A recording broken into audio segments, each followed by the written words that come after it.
글렌 굴드 이야기 현진현. 글렌 굴드는 늘 자신의 스타인웨이와 함께 연주 여행을 다녔다. 굴드의 이 거대하고도 미묘한 콘서트용 피아노는 배와 자동차, 비행기에 실려 주인과 함께 세계의 수많은 공연장을 누볐다. 굴드의 연주 여행에는 이 스타인웨이 외에도 별도로 고용된 당대 최고의 조율사가 따라다니곤 했다. 콘서트 전날 밤이 되면 피아노의 물리적 속성을 빠짐없이 알고 있던 굴드와 그의 조율사는 스타인웨이를 완전히 분해했다 다시 조립하기도 했다.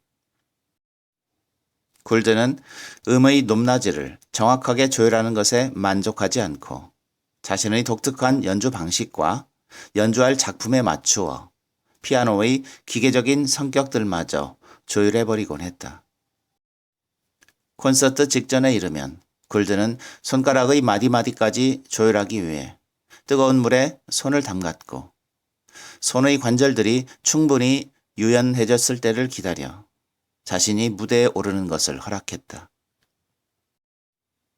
굴드는 데뷔한 이래 늘 과도하게 주목받는 피아니스트였으므로 그가 지구의 반대편까지 자신의 피아노를 대동한 채 연주 여행을 다닌다거나 별도의 조율사가 연주 여행에 동행한다는 사실은 그의 예민함에 대한 증거로서 널리 회자되었다. 그것이 예민함 때문인지 아니면 예술적 표현을 위한 것인지 그는 단 한 번도 생각해 본 적이 없었다. 다만 굴드는 늘 자신의 스타인웨이와 함께할 수 있다는 것에 만족했고 그러는 동안 지독한 인기와도 함께했다.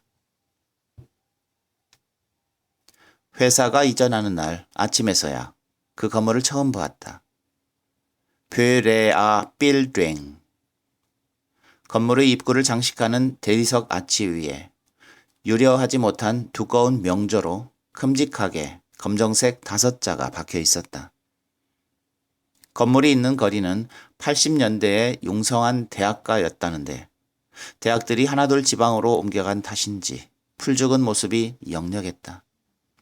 거리에는 다세대 주택을 개조해서 만든 교회, 유행을 쫓지 못한 꾀재재한 맥주집, 그네가 망가진 한적한 놀이터가 있었고 거리의 맨 끝에는 두 곳의 허름한 자동차 정비소가 나란히 붙어 있었다.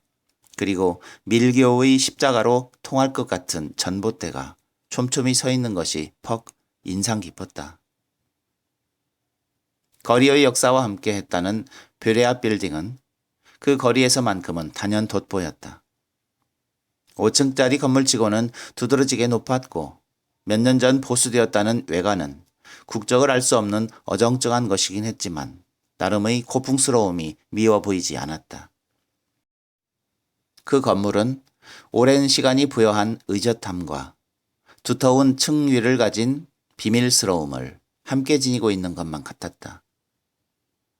화방이 들어선 1층만큼은 연두색 타일이 외벽을 치장하고 있어 현대적인 느낌을 주고 있었고 무역 회사가 입주해 있는 2층과 3층에는 2개씩 테라스가 딸려 있었는데 그 테라스들이 건물의 전체적인 이미지를 결정짓고 있었다. 긴 테라스에 부조로 형상화된 장미 넝쿨은 비록 철근과 시멘트로 만들어지긴 했지만 제법 정교해서 그다지 조잡해 보이지 않았다. 4층과 맨 위층인 5층, 다른 층보다 천장이 높아 보이는 2개의 층이 회사가 이전할 곳이었다. 직원들은 이삿짐이 든 박스를 든 채 건물 입구에서부터 수군거리고 있었다. 짐을 빼곡히 실은 낡은 엘리베이터를 올려 보내고 나서야 그 수군거리던 소리가 분명해졌다. 직원 하나가 오래전 그 건물에서 7인의 사무라이를 보았다고 말하고 있었고 나이든 축들이 맞장구를 치고 있었다. 그들은 예술 영화나 상영이 금지된 영화 따위를 상영하던 작은 극장으로 뷰레아 빌딩을 기억하고 있었다. 비교적 젊은 몇몇의 기억은 달랐다. 그들의 과거 속 뷰레아 빌딩은 잘 나가던 미술학원이 몰려있던 건물이었다. 학원비가 비쌌던 탓에 그 건물에 있던 학원 대신 외진 곳의 허름한 학원을 다녔다는 이야기. 또 당시 그 건물의 한 학원에서 대생을 가르치던 여대생이 얼마 전 파리에서 죽은 유명 화가라는 이야기 같은 것들이 오갔다. 시끌벅적하던 참에 엘리베이터가 다시 내려왔다. 뒤늦게 도착한 김이사가 먼저 엘리베이터로 발걸음을 옮기면서 건물의 주인이 사장의 새로운 아내라고 알고들 있으라는 듯 뇌까렸다. 갑자기 좁은 엘리베이터 내부에 여자의 향수 냄새 같은 것이 나는 것도 같았다. 내가 보기엔 그 건물이 애초 극장이나 미술학원을 위해서 지어진 것 같지는 않았다.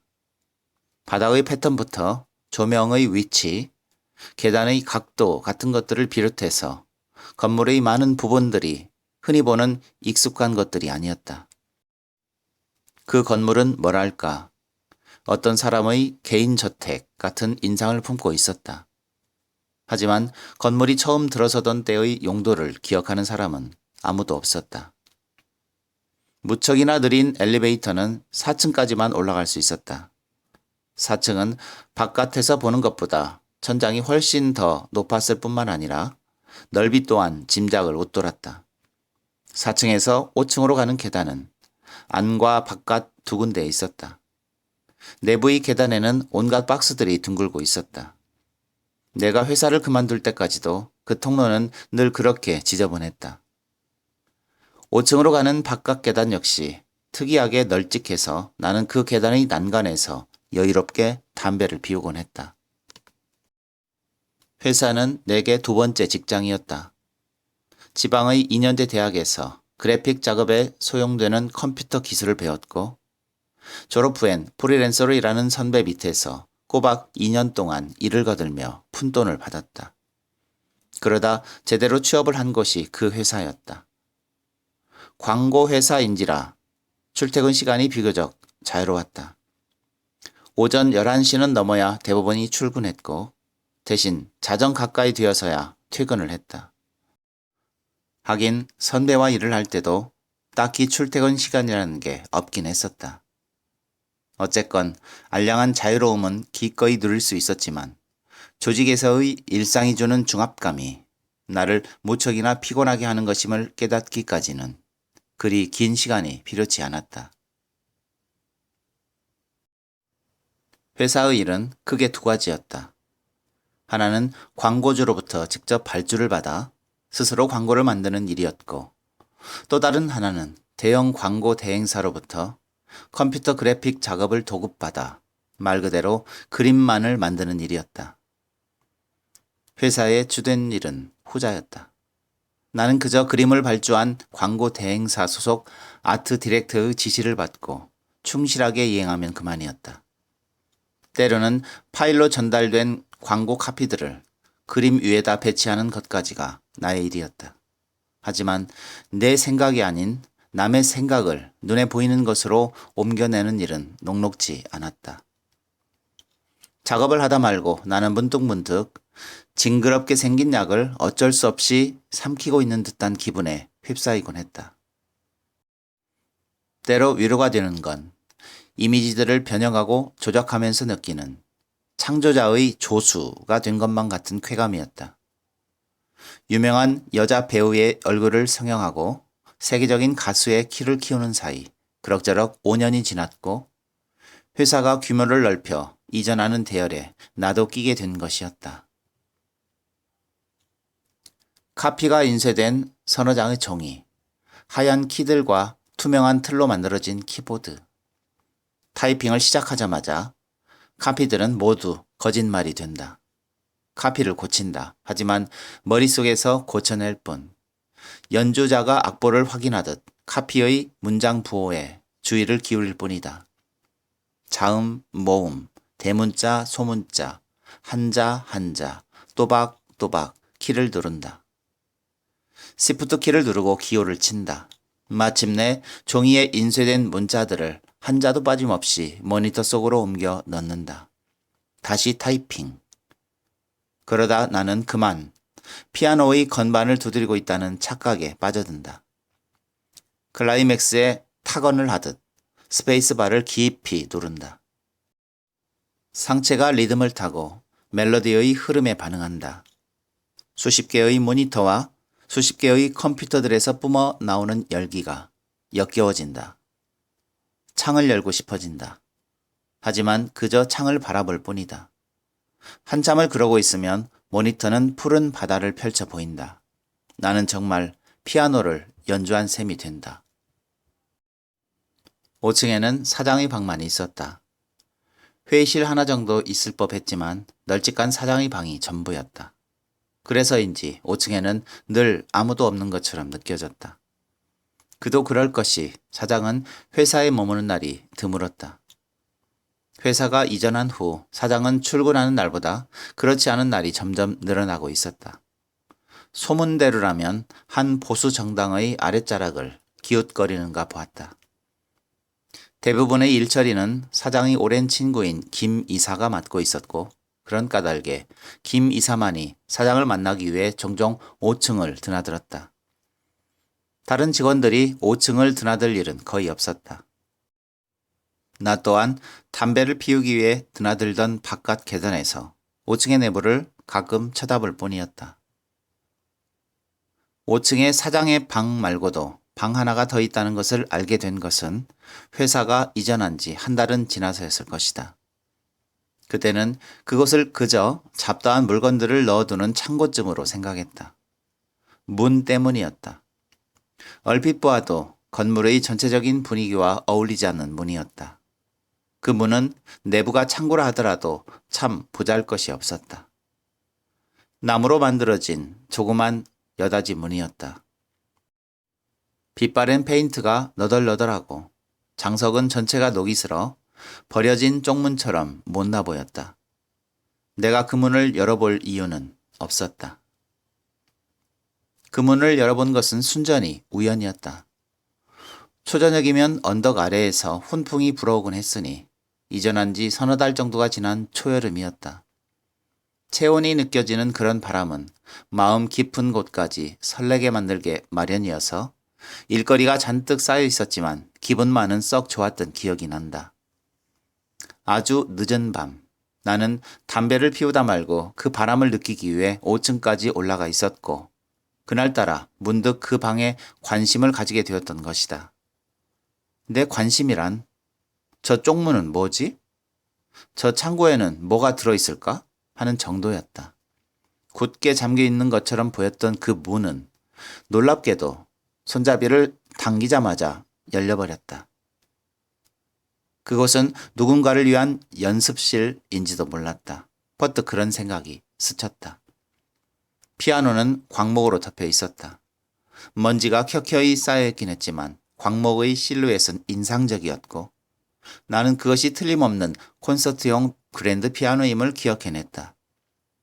피아노는 동쪽의 창을 등지고 있었는데 피아노와 창 사이에는 낡은 나무 의자가 하나 놓여 있었다. 거리의 가로등이 눅눅한 오렌지빛으로 하얀 광목을 비추고 있었다. 나는 천천히 그리고 조심스럽게 천을 벗겨냈다. 그것은 스타인웨이였다. 검게 빛났다. 자욱하게 먼지가 날렸지만 나는 그것이 스스럼 없이 빛나고 있다는 것을 알 수 있었다. 무언지 알 수 없는 거대한 존재와 마주친 느낌이 들었다. 발이 움직여지지 않았다. 나는 떨고 있었을 것이다. 이상하게 들릴지 모르지만 피아노가 빛나는 바람에 섣불리 손을 댈 수가 없었다. 나는 그만 털썩 주저앉아 버렸다. 시간이 흘렀다. 얼마나 흘렀는지 어림잡을 수 없었다. 껌뻑대던 가로등이 꺼져버렸고 가로등 뒤로 낡은 네온사인이 색바랜 그림자를 만들어내고 있었다. 나는 왠지 을씨년스러워 라이터를 켠 채 방을 둘러보았다. 라이터를 껐다 켜기를 몇 차례 반복하는 사이 사물들이 서서히 제 모습으로 눈에 들어왔다. 천장에는 전구를 떼어난 흔적이 남아 있었고 그 흔적 옆으로 전선 같은 것들이 흩뿌려져 있었다. 그곳은 제법 넓은 곳이었다. 콘서트용 피아노 한 대가 있고도 텅 빈 느낌이 들 정도였으니까. 북쪽 벽에는 C4 크기의 유화 한 점이 액자도 없이 캔버스 그대로 걸려 있었다. 그림은 온통 흰색 물감으로 덮여 있었다. 추상화 같았지만 가까이 다가갈 땐 한방눈이 내린 작은 마을을 볼 수 있었다. 마을의 집들은 눈에 덮여 있고 오직 근경의 굴뚝 하나가 치솟아 있었다. 그 굴뚝이 작은 마을을 이국적인 느낌으로 만들어내고 있었다. 동쪽의 창은 그 방의 유일한 창이었다. 오래된 교회에나 있을 법한 모양새를 지닌 쇠로 만든 아주 작은 창이었다. 그 창의 창틀 역시 그 방의 문에 달린 장석처럼 심하게 녹이 슬어 손이 닿기만 해도 시큼한 느낌이 들었다. 얇긴 했지만 유리는 멀쩡했다. 손잡이를 젖혀서 밀어 올렸더니 훈훈한 바람이 흘러 들어왔다. 틀에는 벗겨진 페인트 조각이 뚝뚝 떨어졌다. 창밖 아래로 쓰레기 더미가 쌓인 좁은 골목이 내려다 보였다. 나는 창문을 고정시킨 후 가만히 선 채 피아노를 쳐다보았다. 피아노의 갑작스러운 출현에 대해 곱씹어보려 했지만 그것은 쉽지 않았다. 피아노는 다만 아름다웠다. 나는 피아노로 다가가 건반 덮개를 열어보려 했다. 하지만 손을 대는 순간 그 경외감이란 무언가 내 머리부터 어깨를, 팔을, 손목을, 손가락 끝을 짓누르는 것만 같은 감정에 사로잡혔다. 나는 그 방을 나오고 말았다. 이튿날 이른 아침 그 방에는 작은 창으로 들어온 햇살이 피아노의 번쩍이는 검정빛에 휘둘려 사방으로 흩어지고 있었다. 나는 찬찬히 피아노를 살펴보았다. 피아노는 꽤 오랫동안 방치된 듯 했다. 곰팡이 같은 것들이 피아노의 다리며 발에 슬어 있었다. 하지만 50년대에 생산된 피아노치고는 번듯한 편이었다. 피아노의 명판에는 모델명이 선명했다. CD318이었다. 문득 굴드의 피아노가 떠올랐다. 하지만 굴드의 318은 제작 번호가 174번이었던 그 318은 1957년 연주회를 마치고 돌아오던 중 트럭에서 떨어져 망가져 버렸다는 사실이 겹쳐 떠올랐다. 나는 준비해간 수건으로 피아노의 건반 덮개를 닦았다. 그리고 살며시 덮개를 들어 올렸다. 88개의 건반이 눈앞에 펼쳐졌다. 건반은 티 없이 깨끗했다. 조심스럽게 건반 하나를 오른쪽 엄지로 눌러보았다. 시음이 높은 천장을 돌아 넓은 방을 휘감았다. 내친 김에 나는 나무 의자에 앉았다. 의자는 삐걱대고 있었다.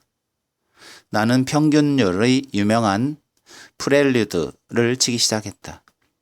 음계가 삐걱대고 있었다. 엉망이었다. 피아노는 조율이 안 되어 있었고 내 손가락은 너무나 굳어버려서 음에 맞는 건반을 누르지 못했다. 그럼에도 불구하고 나는 내 손의 기억을 빌려 막 배우기 시작한 걸음마처럼 한 음씩 내디뎌 평균율의 제1곡을 푸가까지 연주하고 말았다. 아름다운 소리였지만 스테인웨이답지 않은 무거운 음색이었다. 나는 다시 스카를라티의 짧은 소나타를 연주해 보았다. 스테인웨이는 조금씩 무거움을 덜어내며 빛나는 소리로 바뀌어 갔다. 아침 해가 구름에 가린 것인지 온 방안이 석양처럼 붉어졌다. 보면대에 비친 태양이 눈에 부실 듯 말 듯 시야를 괴롭히는 바람에 나는 그만 눈을 감아버렸다. 나는 그제야 그 스타인웨이의 건반이 마치 굴드의 318처럼 아주 가볍게 세팅되어 있다는 것을 분명하게 알 수 있었다. 나는 굴드처럼 어깨를 구부리고 팔은 들어 올린 채 건반을 두드려 보았다. 황홀했다. 손가락 끝이 닿자마자 건반은 가볍게 해머를 움직였고 해머는 현을 내리쳤다. 연주를 할수록 피아노의 기계적인 부분들이 점점 부드러워졌다. 페달도 문제없었다. 현 하나가 끊어져 있었지만 그다지 대수롭지 않았다. 그 방은 왠지 슈만과 잘 어울릴 것처럼 보였지만 나는 다시 바흐를 연주하기 시작했다. 내 눈이 악보를 읽으면 음의 가치가 머릿속으로 들어간다. 뇌는 다시 내 양손으로 음가를 옮겨낸다. 낮은 성부와 높은 성부. 내 두 손은 명징한 소리를 기도하며 건반을 누른다. 해머가 현을 때린다. 현의 떨림은 공기에 파장을 일으킨다. 아름다운 주파수들이 내 귀를 통해 다시 머릿속으로 들어간다. 그것은 다시 나의 몸과 마음을 자극한다. 내 마음과 내 머리와 내 손들은 서로를 잘 알고 있다.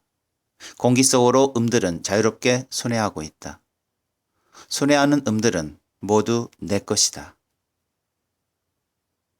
그해 여름 나는 해가 뜰 무렵부터 직원들이 출근하기 시작하는 10시 무렵까지 그 방에 있곤 했다. 가끔은 늦은 밤도 좋았다. 하루는 콘서트 무대에 선 양 용기를 내어 피아노 몸체의 덮개를 열고 연주를 해보았다. 페달을 밟고 코드를 누르는 순간 아주 큰 소리가 났지만 극장의 전력으로 어느 정도 방음이 되어 있었던 탓이었을까. 그 방음문을 두드리거나 열어보는 사람은 아무도 없었다. 한 번의 우스꽝스러운 예외가 있긴 했다. 그 예외란 늦은 밤 기획팀의 대리 하나가 여자 부장의 가슴을 움켜쥔 채 그 방의 문을 밀치며 뛰어든 일이었다. 어둡지 않았다면 그들은 바로 나를 알아보았을 것이다. 하지만 길거리의 네온 조명만 비치고 있던 그 방에서 그들은 서로의 몸을 만져가며 쉬지 않고 입맞춤을 나눌 뿐이었다. 의자에 앉아있던 나는 담배를 피워 물었다. 라이터를 켜는 소리에 놀란 그들은 커다래진 눈으로 나를 돌아보았다. 그런 다음 그들은 아무 말 없이 취한 발걸음을 돌려 방을 나가고 말았다. 그 여름의 막바지, 온 세상이 더위에 휩싸인 어느 날, 행복해진 나를 발견했다 라고 일기장에 써넣었다. 스테인웨이라는 값비싸고 아름다운 소리를 내는 피아노 때문만은 아니었을 것이다. 그 방에 들어서면 마치 수백 명의 관객들이 들어찬 명성 높은 콘서트홀의 무대에 올라선 것만 같았다.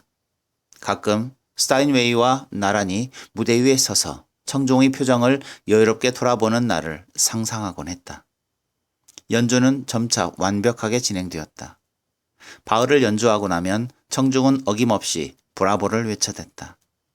커튼콜을 받은 나는 골드베르크 협주곡의 아리아를 한 또 한 느릿느릿 정성 들여 연주하곤 했다. 그런 상상 속에서 나는 그 시절을 다시 되새기게 되었다. 나의 어린 피아니스트 시절 말이다. 나는 아주 어린 나이에 피아노를 시작했고 비교적 어린 나이에 그만두었다. 나는 천재적인 피아니스트는 아니었다. 연습에 매진하는 쪽이었다. 적지 않은 시간을 투자한 연습 덕분인지 누구에게나 칭찬을 들었고 언론에도 오르내렸다. 그만둘 무렵에는 국내 최고의 선생으로부터 레슨을 받으며 유학을 앞두고 있었다. 국내에 한정되긴 했지만 크고 작은 몇 개의 콩쿠르에서 우승해 피아노 신동으로 불리기도 했다. 성공에 대한 확신 같은 것은 필요 없었다. 나는 콩쿠르에 참여했던 다른 신동들과 달리 점점 더 피아노가 좋아지고 있었다. 나를 피아니스트로 만든 건 아버지의 레코드들이었다. 내가 피아노를 그만두기 직전까지도 아버지는 퇴근길에 중고 레코드를 한아름 사오시곤 했다. 그 이름도 찬란한 아우트르 베네디티 미켈란젤리, 블라드미르 호르비치, 에밀 길렐스, 클라라 하스킬, 스토비아토 슬라프 리테르, 글렌 굴드. 모두 빛나는 연주를 들려주었지만 내가 여러 번 반복해서 들은 레코드는 대부분 굴드의 것들이었다.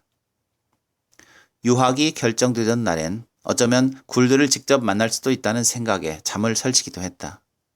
내가 굴드를 특히 좋아했던 건 아주 어릴 적 들었던 그의 연주를 어렴풋이 기억하고 있어서인지도 몰랐다.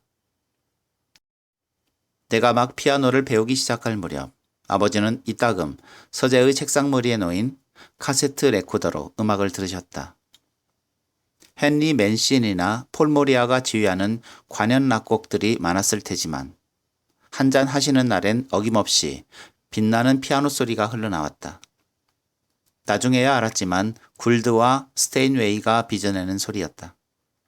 그때 이미 굴드만의 독특한 스타카토의 묘미에 익숙해져 버린 건지도 몰랐다. 아버지는 골드베르크 변주곡의 25번째 변주를 67번씩 반복해서 듣곤 하셨다. 그 멜로디를 잊을 수 있을까? 아버지는 갑자기 돌아가셨다. 클래세 같지만 아버지가 돌아가신 지 불과 며칠이 지나지 않은 어느 날, 내 방에 놓인 피아노와 거실에 있던 오디오에 빨간 딱지가 붙었다. 나는 집 밖으로 나가고 싶었지만 그날은 레슨이 없는 날이었다. 하지만 그 다음 날에도 나는 레슨을 받으러 가지 않았다. 레슨을 해주던 선생에게서도 아무런 연락이 없었다. 피아노가 없는 집은 좀 어색했지만 내가 갈 곳은 아무데도 없었다. 쫓기듯 이삿짐을 싸기 전까지 나는 어두운 방에 틀어박혀 나뒹구는 악보들을 넘겨볼 수 있을 뿐이었다.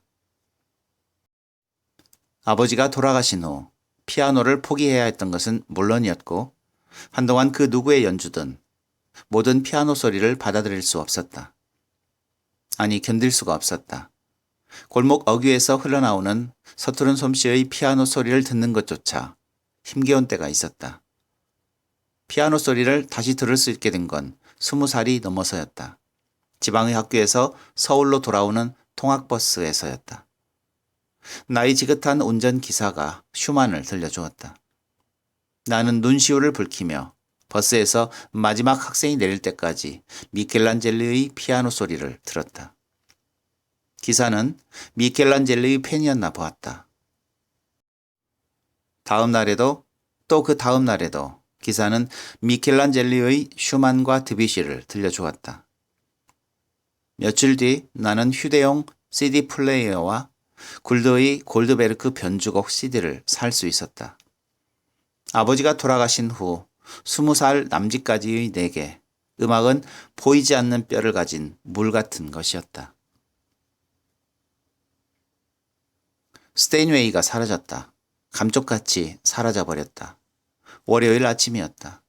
악보를 가득 안고서 그 방의 문을 열었을 때 스테인웨이는 없었다. 스테인웨이가 있던 자리에는 처음부터 아무것도 없었던 것처럼 먼지가 깔려 있었다. 일요일 아침 나는 그 방에서 바흐의 푸가드를 연주했고 오후에는 집 근처 한 신학대학의 구내에 있는 음악 전문 서점에서 바흐의 악보들을 골랐다.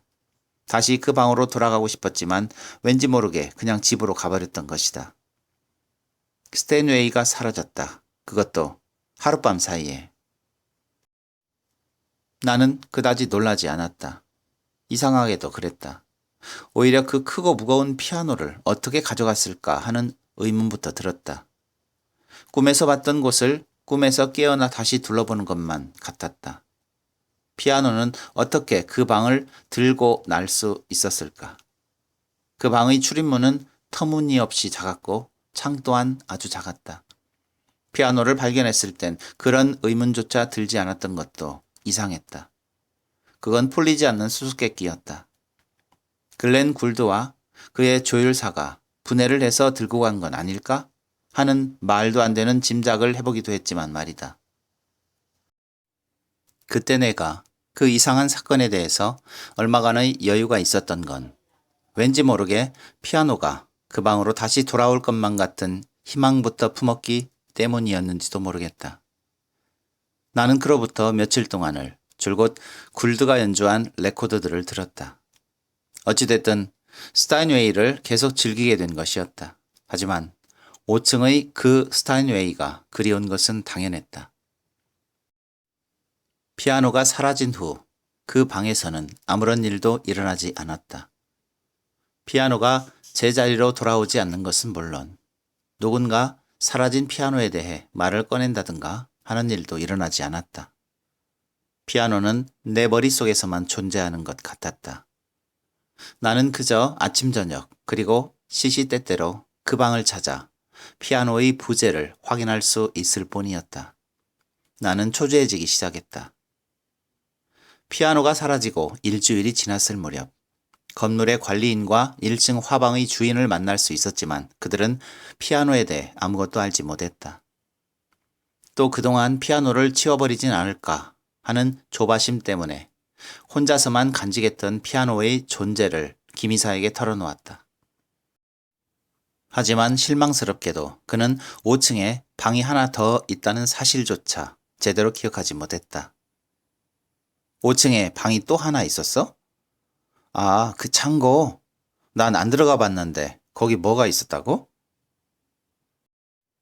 굴드의 예민함에 비견할 만한 그의 연주에 대한 청중들의 집요하리만큼 민감한 반응은 그가 피아니스트로 활동한 모든 기간 지속되었다. 토론토 외곽 작은 마을의 눈 덮인 작은 집을 떠나 그만의 피아니즘을 세상에 처음으로 내보였을 때는 물론이고 피아니스트로서의 명예가 자신이 살던 도시의 명성을 넘어섰을 때, 또 노년에 CBS의 스튜디오로 돌아와 골드베르크 변주곡을 다시 레코딩해 추억의 스펙트럼을 진일보시켰을 때에도 사람들은 변함없이 그의 피아니즘에 긴 박수를 보냈다. 게다가 광적인 부류의 팬들은 그의 연주가 끝나기도 전에 벌써 그의 연주를 목말라 하기도 했다. 굴드는 2번의 은퇴를 했다. 첫 번째 은퇴는 콘서트 무대에서의 은퇴였다. 굴드는 단호하게 콘서트 무대를 버렸다.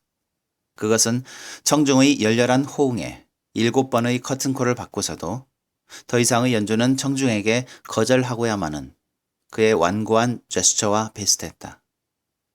골드의 2번째 은퇴는 북아메리카에 100년 만에 추위가 올 거라 떠들어대던 해의 어느 가을날에 이루어졌다. 그것은 콘서트를 그만두는 것에 이어 레코딩마저 그만두는 죽음으로서의 은퇴였다. 완전한 은퇴였을까? 그것은 실패였다. 그의 죽음은 그의 명성을 북미와 유럽을 넘어 남미와 아시아 그리고 아프리카에까지 알린 계기가 되었을 뿐이었다. 그때 스타인웨이의 명성도 함께 바다와 산맥을 넘었다.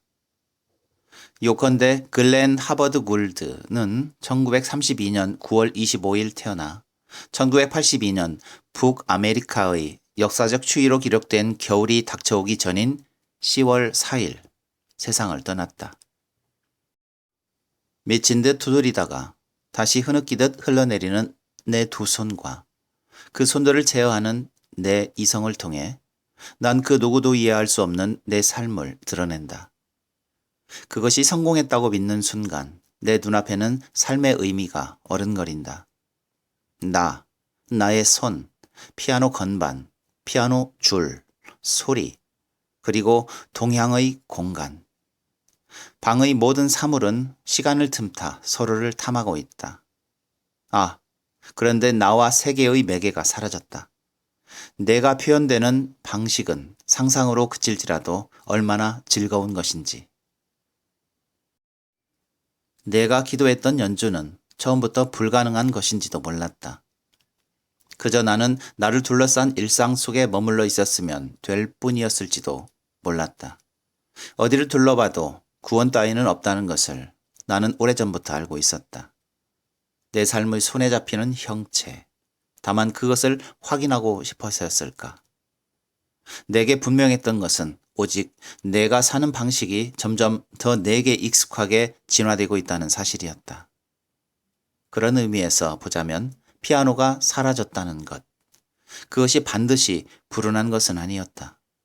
나빠진 것은 없었다. 나는 감상적인 고민에 빠진 것만 같았다. 며칠간의 짧은 휴가를 내고 좁은 내 아파트로 돌아왔지만 재미없는 TV의 채널을 이리저리 돌려보거나 이불을 뒤집어 쓰는 것 외에는 할 수 있는 게 없었다. 여전히 회사로 달려가 스타인웨이의 부재를 다시 확인하고 싶은 욕구가 심심치 않게 찾아들었을 뿐이었다. 휴가를 하루 남겨둔 날 정오쯤 끈질긴 전화벨이 울리기 전까지 말이다. 옛 여자친구였다. 수화기를 든 나는 그 길로 그녀와 길고 긴 잡담에 빠져들고 말았다. 나는 가끔 기중기로 굴드의 피아노를 들어올려 비행기의 조종석에 집어넣는 장면을 상상한다. 검정색 스타인웨이가 삐걱대는 목조 기중기에 매달리면 머리가 뭉퉁한 거대한 여객기는 전투기인 양 조종석 덮개를 열어 젖힌다. 인간의 뇌에 손톱만한 다이아몬드를 박아 넣듯 기중기는 여객기의 머리에 스타인웨이를 안착시킨다. 아버지의 서재에는 글렌 굴드의 사진이 걸려 있었다. 그것은 내가 본 그의 사진 가운데 가장 인상적인 것이었다. 굴드는 하얀 눈밭에 서 있었다. 그것뿐이었다.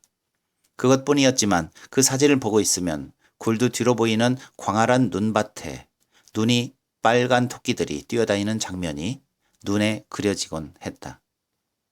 굴드는 사진처럼 충분히 고독했다. 그리고 슬펐다. 하지만 모차르트가 35대 동안 지녔던 그런 슬픔과는 달랐다.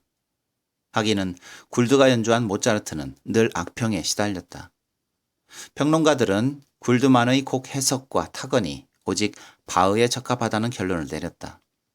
사실을 말하자면 굴드는 모차르트식의 슬픔과 대면할 필요가 없었다. 굴드 또한 모차르트처럼 음표 뒤로 무엇인가를 감추었지만 그것은 슬픔을 넘어서는 다른 성질의 무엇이었다고 나는 생각한다. 굴드는 골드베르크 변주곡을 제외하고는 같은 곡을 2번 이상 레코딩하지 않았다. 굴드는 그런 식으로 연주를 하는 자신의 개성을 깊이 존중했다. 그와 더불어 자신의 연주를 표현해주는 스타인웨이의 개성 또한 존중했다. 나아가 두 개의 중첩된 개성을 받아들이는 청중의 개성까지도 굴드는 존중했다. 그리고 굴드는 자신 역시 한 명의 청중이었으므로 세상에 하나밖에 없는 자신의 연주를 사랑했다. 그에게 있어 연주는 자신이 살아가는 삶 자체였고 그 소리를 만드는 과정은 자신이 살아가는 과정과 다르지 않았다. 그것은 적어도 굴드의 삶에 있어 가장 중요하고 의미 있는 방식 가운데 하나임에 분명했다. 말하자면 그의 예술은 그의 삶에 불과했다. 피아노가 사라지고 해가 바뀌어 다시 초여름이 되었을 무렵 나는 회사 근처 오피스텔에 방을 얻어 출퇴근을 하고 있었다. 내 방 안에는 풀지 못한 이삿짐이 박스채로 가득했는데 그 속에 악보 따위는 없었다. 악보들을 어디에다 둔 건지 기억도 잘 나지 않았다. 해가 무척이나 드셌던 그 즈음의 어느 날 아침, 나는 우연히 그리고 오랜만에 5층의 그 방 앞을 지나게 되었다. 무심코 걸음을 옮기던 나는 그 방의 문이 열려 있는 것을 보았고 누군가 그 방 안에 있다는 것을 알아차렸다.